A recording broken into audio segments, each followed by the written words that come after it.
holding the human like he was her entire world. The alien whispered, "You came back."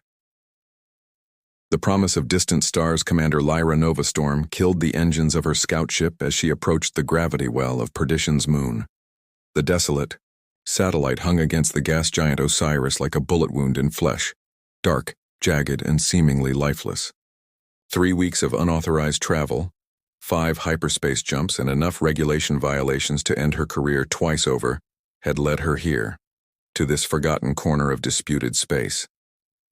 Stealth systems engaged, she whispered to herself, running, her fingers through her short auburn hair cropped close to her scalp, a habit from her academy days. The ship's diagnostic screen flickered with warning indicators.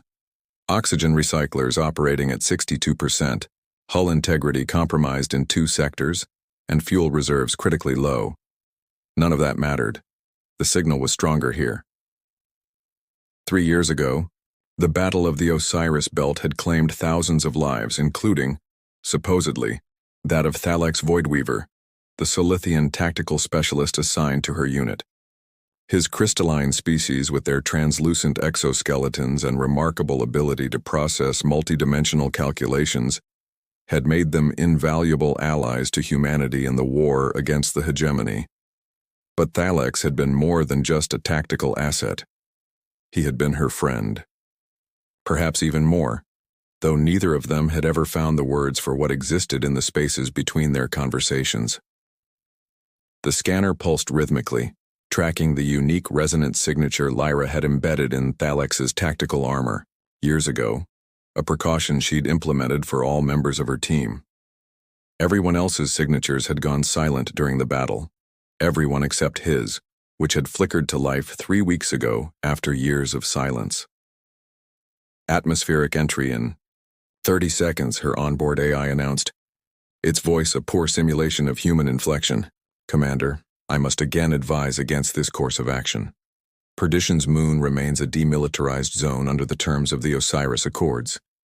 Your presence here constitutes a—" "Mute protocols," Lyra interrupted, her green eyes fixed on the approaching surface.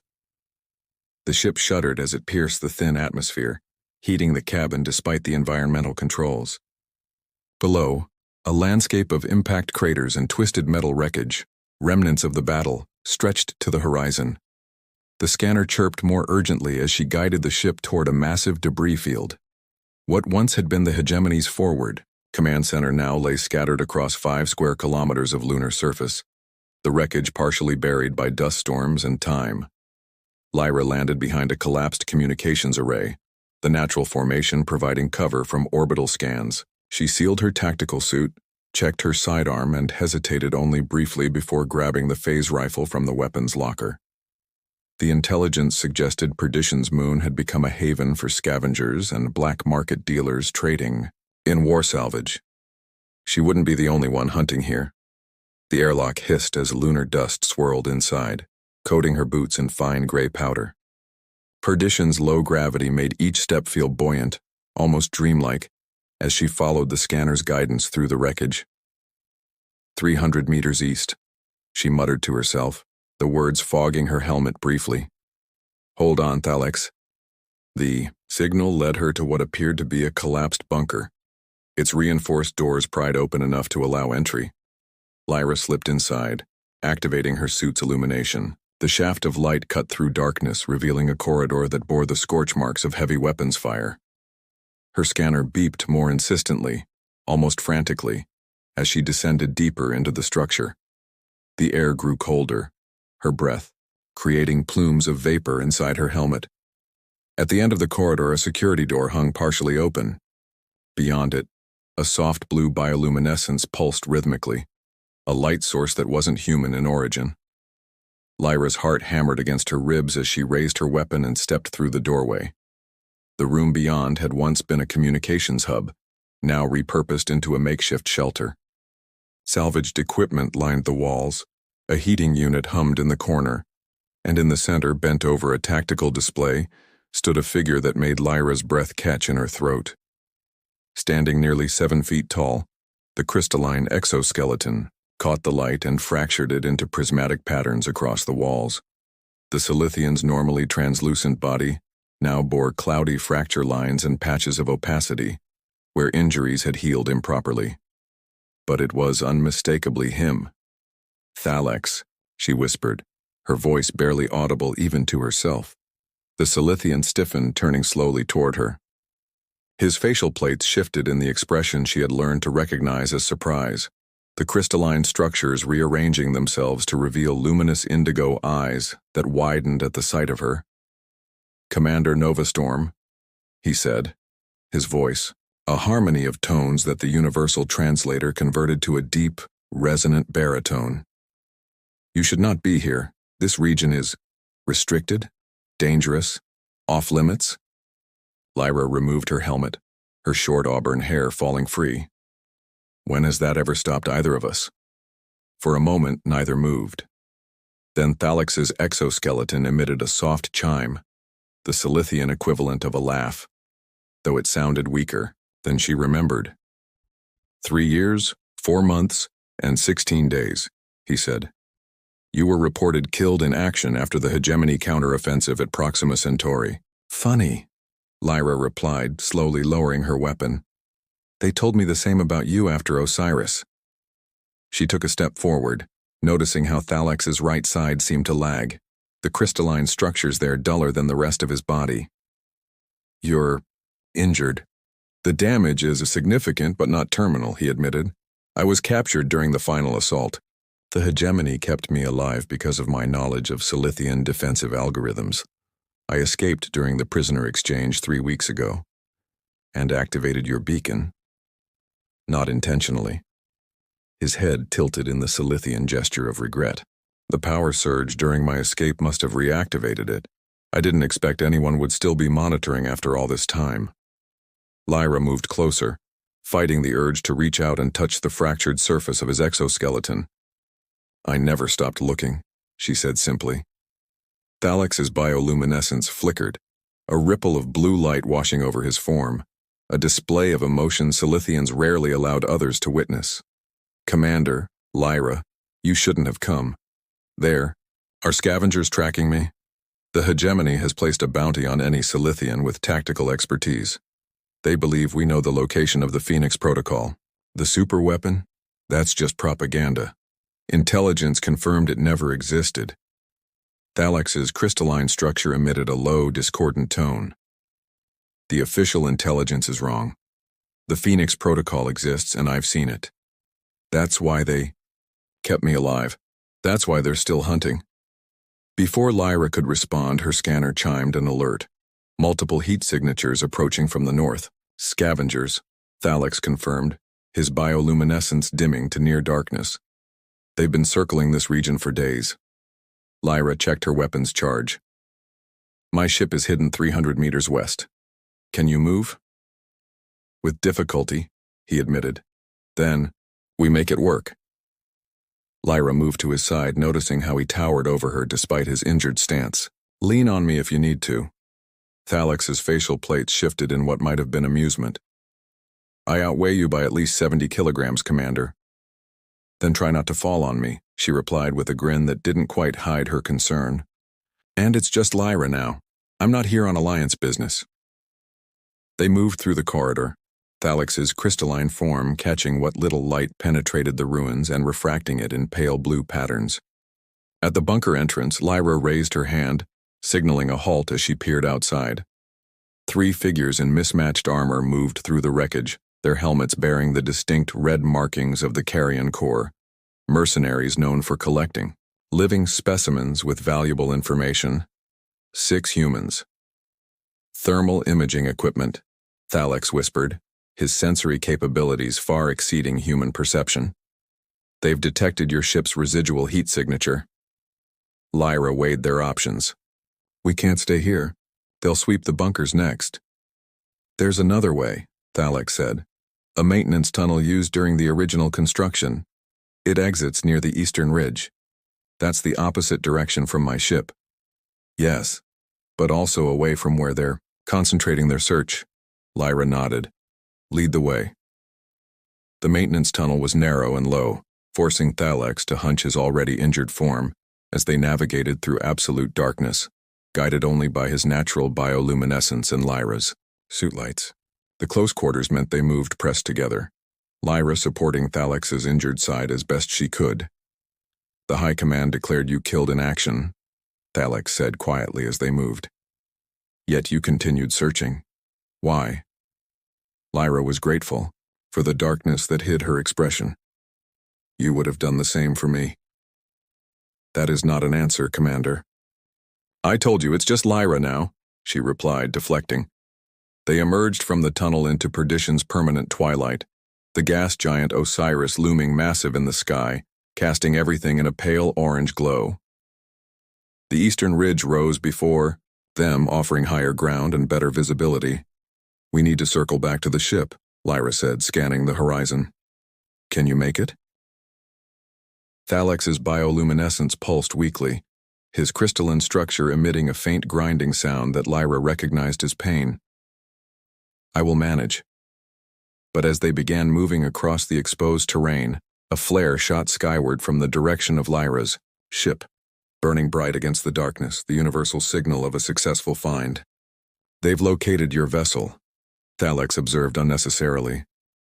Lyra swore under her breath. "New plan. We head for the ridge, find cover, and wait for nightfall. The temperature drop might confuse their thermals."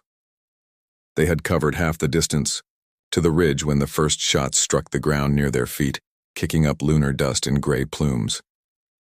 Lyra pushed Thalex behind a twisted piece of hull plating, returning fire with her phase rifle. "Stay down," she ordered, counting 3. Attackers advancing in a standard search pattern.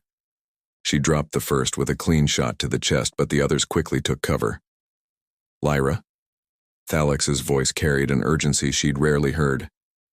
"If they capture us, the Phoenix Protocol—" "Nobody's capturing anyone." She cut him off, firing again to keep the mercenaries pinned down. "Not when I just found you." More shots peppered their cover, the metal growing hot where energy weapons struck. They were pinned down, outnumbered, with Thalex injured and Lyra quickly running, out of options. "We need to move," she said, assessing their deteriorating situation. "On my mark, we make for those ruins 50 meters east." Before Thalex could respond, the ground shook with a distant explosion. All eyes turned skyward as a ship, not Alliance, not Hegemony, descended through the thin atmosphere, weapon systems targeting the mercenaries' positions. The comm unit on Lyra's suit crackled to life. "Commander Novastorm," a familiar voice drawled. "Imagine my surprise when I tracked your little unauthorized expedition all the way to this godforsaken rock." Relief flooded through Lyra as she recognized the voice. "Lieutenant Commander Jackson, your timing is impeccable." "Always cleaning up your messes, Novastorm," came the dry response as precision fire from the ship's cannons scattered the mercenaries. "Extraction point is 20 meters from your position. Move your ass and whatever that is with you." Lyra helped Thalex to his feet, supporting his weight as they moved toward the designated coordinates. "That's our ride." Thalex's bioluminescence pulsed with concern. "Alliance military. They will demand explanations. The Phoenix Protocol." "Jackson isn't Alliance anymore," Lyra interrupted. "None of us are. I'll explain later." As the ship touched down, kicking up clouds of lunar dust, Lyra looked up at Thalex, really studying him for the first time since finding him. Despite his injuries, despite the cloudy fractures marring his once perfect crystalline form, he was still the most beautiful being she had ever encountered. "You came back for me," Thalex said, his translator struggling to convey the complex harmonics of his natural voice. Wonder and disbelief intertwined. Lyra's hand tightened around his crystalline one, feeling the subtle vibration of his essence. "Always," she replied as the ship's ramp descended before them. "Some promises transcend even war." Beyond the ashen sky, the ship that Lieutenant Commander Nadia Jackson piloted wasn't military grade, but it had enough upgrades to outrun anything the Carrion Corps could scramble. As they broke Perdition's thin atmosphere, Lyra helped Thalex into the medical bay, his crystalline form casting prismatic patterns across the sterile white surfaces. "Your associate seems worse for wear," Jackson commented, her dark eyes assessing Thalax as she entered the medical bay. Her ebony skin contrasted with the silver streak in her close-cropped hair, a reminder of a close call during the Battle of Europa. "I've seen Silithians before, but never one this fractured." "Lieutenant Commander Jackson," Thalax acknowledged, with a formal tilt of his head. "Your intervention was most fortuitous." Jackson snorted. "Call me Nadia. Haven't been Lieutenant Commander since the Alliance decided sacrificing the 7th Fleet at Proxima was an acceptable strategic loss." She turned to Lyra. "You two have a lot of explaining to do, starting with why half the sector's bounty hunters are converging on that miserable moon." Lyra helped Thalax onto the medical bay's reinforced examination platform, designed to accommodate various species. "It's complicated." "It always is with you, Nova Storm." Jackson checked the ship's trajectory on a wrist-mounted display. "We've got 6 hours before we reach the rendezvous point. That should be enough time for you to uncomplicate it." After Jackson returned to the cockpit, Lyra began examining Thalax's injuries. The scanner showed multiple fractures throughout his crystalline exoskeleton, some partially healed, others still dangerously unstable. "They weren't gentle during your captivity," she observed, voice tight with anger. Thalax's bioluminescence dimmed. "The hegemony has little experience with Silithian physiology. Their attempts at interrogation were imprecise. I should have found you sooner." "You shouldn't have come at all," he countered, his harmonics shifting to a lower register. "The risk was unwarranted." "Unwarranted?" Lyra looked up sharply. 3 years, Thalax. 3 years of following every lead, checking every prisoner manifest, tracking every rumor. I thought you were dead." His faceplates shifted in what she recognized as surprise. "You continued searching all this time?" She busied herself with the medical supplies, unable to meet his luminous gaze. "You would have done the same." "Yes," he agreed simply. "I would have." The medical bay fell silent except for the soft hum of equipment as Lyra applied regenerative compound to the worst of his fractures. The substance, originally developed for repairing crystalline ship components, had proven effective on Silithian physiology during the war. "The Phoenix Protocol," she finally said. "Tell me what you know." Thalax's bioluminescence pulsed with caution. "It was developed as the ultimate failsafe, a targeted pathogen that can be programmed to attack specific neural patterns." "Biological warfare?" Lyra's stomach turned. "That violates every accord since the Geneva Convention. It transcends conventional biological warfare," Thalax corrected. "It can be calibrated to target humans, Silithians, or both, leaving infrastructure intact. The perfect conquest weapon." Lyra applied another layer of compound to a particularly deep fracture. "And the hegemony has this weapon?" "No. They know it exists, but not its location." Thalax's crystalline structure emitted a soft chime, thoughtful, concerned. "The Alliance developed it." Lyra's hands stilled. "That's not possible. Our scientists wouldn't, not openly, know. A shadow division operating beyond oversight." Thalax's faceplates shifted into a grimace. "I discovered fragments of the research during a joint mission 6 years ago. That's why I requested transfer to your unit, to distance myself from what I'd learned." "And the hegemony captured you because they somehow knew you had this information?" "Yes. They believed I knew the protocol's location." His bioluminescence flickered anxiously. "I don't, but I know who does." The ship's intercom crackled. "Hate to interrupt your reunion," Jackson's voice cut in, "but we've got company. 2 hegemony. Cruisers just appeared on long-range scanners." Lyra helped Thalax to his feet. "Can we outrun them?" "Not a chance. But I've got something better than speed." The ship lurched as Jackson altered course. "Strapping in might be a good idea." They made it to the cockpit just as the pursuing ships appeared on the visual scanner. Sleek predatory vessels with the distinctive black and crimson markings of hegemony special operations. "They must have been monitoring Perdition's moon," Thalax observed. Jackson's fingers danced across the controls. "Or tracking you. Either way, they're gaining." "What's your plan?" Lyra asked, securing herself in the co-pilot's seat while Thalax braced his large frame against the bulkhead. A rare grin crossed Jackson's face. "Remember the Caldera Nebula training exercises?" Lyra felt the blood drain from her face. "You're not serious." "Dead serious," Jackson replied, pushing the engines. Beyond recommended limits, the ship shuddered in protest as they accelerated toward a massive debris field, remnants of a battle station destroyed during the early days of the war. The graveyard. Thalax recognized the field immediately. The scattered remains of Outpost, Omega-7. "Precisely," Jackson confirmed. "And exactly where we were headed anyway. Your old friend Commander Riza has been running a research operation there since the ceasefire." Lyra glanced sharply at Jackson. "Darius is involved in this?" "Up to his cybernetic eyeballs," Jackson confirmed. "He's the one who tracked your ship's signature after you went off-grid. Seemed to think you might lead us to something important." She nodded toward Thalax. "Looks like he was right." The ship plunged into the debris field, Jackson's piloting, skills immediately put to the test as she navigated through a labyrinth of twisted metal and shattered hull plating. Behind them, one of the hegemony vessels attempted to follow while the other circled the perimeter, likely calling for reinforcements. "They're persistent," Jackson muttered, executing a maneuver that sent them spiraling between two colliding pieces of wreckage. The pursuing ship wasn't as nimble, losing a stabilizer as it clipped the debris. "There," Thalax pointed toward what appeared to be an intact section of the destroyed station. "That structure houses the secondary research wing. It should still have operational docking ports." Jackson adjusted course. "Let's hope your friend Reza left the lights on for us."